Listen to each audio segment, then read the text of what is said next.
तीर्थंकर महावीर भगवान है, तो महावीर भगवान के स्वभाव समवाय है कि नहीं, कि उनके स्वभाव तो कैसा है कि स्वभाव जो था तीर्थंकर नामकर्म का उदय था, है ना। उस नामकर्म के उदय से उसमें तो दिव्य ध्वनि फिरने के योग्य थी, दिव्य ध्वनि क्या करने योग्य थी, फिरने योग्य थी, तो वो तो क्या हुआ स्वभाव। अब पुरुषार्थ क्या थी, योग्यता। पुरुषार्थ क्या है, योग्यता, कि जब योग्यता आएगी तभी क्या होगा, जब योग्यता आएगी तभी क्या होगा कि दिव्य ध्वनि खिलेगी। अब तीसरे नंबर में काल लब्धि, जब तक काल लब्धि नहीं आई 66 दिन के बाद तक, तब तक क्या नहीं खिली, दिव्य ध्वनि नहीं खिली। तो क्या चाहिए इसके लिए, काल लब्धि भी चाहिए। तो पहले में क्या चाहिए, स्वभाव समवाय, दूसरा पुरुषार्थ, तीसरे में काल लब्धि, चौथे में क्या है भवितव्य या होनहार। क्या बोलते हैं, भवितव्य या होनहार। तो जो होनी होती है उसको होनहार कहते हैं। होनी, होनी मतलब जैसे इसको एक सरल दृष्टांत से बताएं, अभी समझा रहे, ये हुआ होनहार, भवितव्य, और लास्ट पॉइंट क्या है, निमित्त। निमित्त मतलब क्या होता है कि निमित्त मतलब जो अनुकूल होने का, जिस पर आरोप आता है, जो वहाँ उपस्थित रहते हैं, उसको क्या बोलते हैं, निमित्त। तो अब इसमें जैसे एक रोटी का एग्जाम्पल लेते हैं, है ना। रोटी में आटा का क्या है स्वभाव है, लचीला। कैसा स्वभाव है, लोच, लोच वाला स्वभाव है। लोच वाला स्वभाव होने से वो क्या होता है, इकट्ठा होके पन्नाता है, फैलता है, तब तो रोटी बनती है। तो वो क्या हुआ, सबसे पहला समवाय कौन सा है, स्वभाव समवाय। दूसरे नंबर में क्या है, पुरुषार्थ। पुरुषार्थ क्या है कि उस आटे की योग्यता, उस आटे की जो योग्यता है उसको क्या बोलेंगे अपन, पुरुषार्थ समवाय। कौन सा समवाय कहेंगे, पुरुषार्थ समवाय। फिर तीसरे नंबर में पुरुषार्थ समवाय के बाद क्या है, काल लब्धि। कौन सी लब्धि है, काल लब्धि। अब जब वो रोटी बनने का टाइम आएगा, जिस आटे की, जिसमें जैसे अपन कहें 10 बजे आने वाला है, किसी रोटी का 11 बजे आने वाला है, किसी का 9:30 बजे आने वाला है, किसी का 9:09 में आने वाला है, तो उसको क्या बोलेंगे, काल लब्धि। उसको क्या बोलेंगे, काल लब्धि। काल लब्धि के बाद क्या होती है, होनहार। तो वो जो रोटी की होनी हुई, जो वो बनी होनी, होनी को भवितव्य कहते हैं। किसको कहते हैं, वो जो होनी हो गई उसको क्या बोलते हैं, भवितव्य। मतलब कहते हैं ना होनी टल गई, ऐसा भी कहते हैं ना कि होनी होने योग्य हो गई।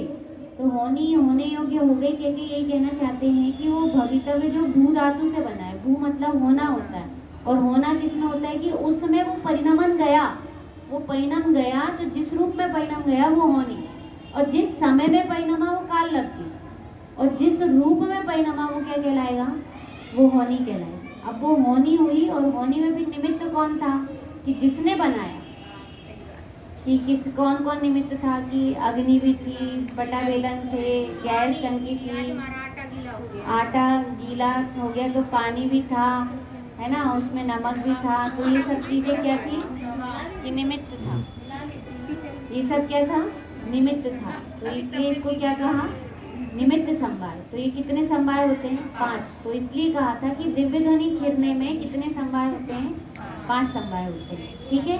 तो अब ऐसे ही 5 समवाय। और 4 अभाव भी घटाने कही थी कि 4 अभाव कैसा था, अभाव भी थे, है ना। तो 4 अभाव में क्या थे कि 4 अभाव में, 4 अभाव कौन कौन से होते हैं, प्राग भाव, प्रध्वंसा भाव, अन्योन्या भाव और अत्यंता भाव। ध्यान रहेगा, ठीक। तो इसमें सबसे पहले जो गौतम गिरधर वहां से निकले, तो उनके जितने भी परिणाम थे, मान कषाय थी, उसका क्या हो गया कि उनका प्रागभाव हो गया।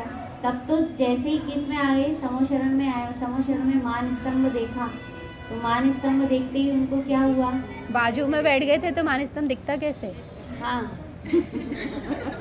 वो कौन सा समवाय होता है, प्रागभाव। भाभी सामने रहा, चलिए कौन कौन सा है, प्रागभाव, प्रध्वंसा भाव, अन्योन्य भाव, अत्यंता भाव। तो प्रागभाव किसको कहते हैं, पूर्व की पर्याय का वर्तमान की पर्याय में पूर्व की पर्याय का अभाव, वर्तमान की पर्याय में पूर्व की पर्याय का अभाव। ये आपको पढ़ चुके हो, ये आएगा, है ना, आपके कोर्स में है। जब 3 उसका पेपर होंगे ना तो सब आएंगे। तो वर्तमान पर्याय का पूर्व पर्याय में, वर्तमान पर्याय में पूर्व पर्याय का अभाव क्या कहलाएगा, प्रागभाव।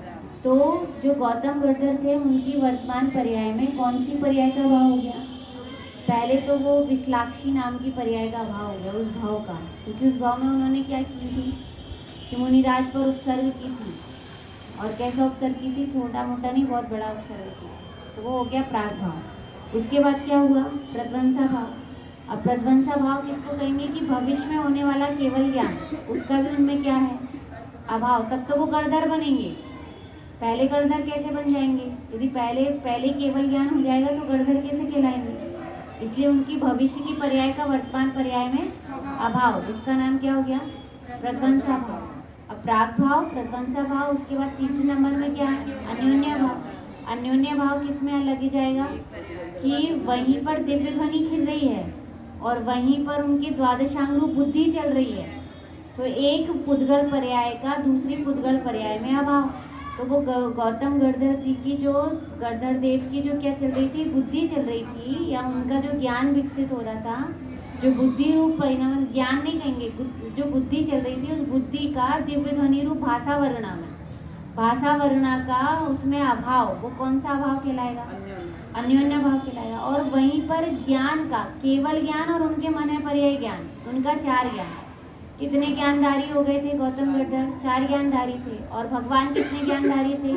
कि 5 ज्ञानधारी थे। तो वो 5 ज्ञानधारी का, और इधर पर किसमें अभाव? कि उनके 4 ज्ञान में अभाव। वो कौन सा अभाव हो गया?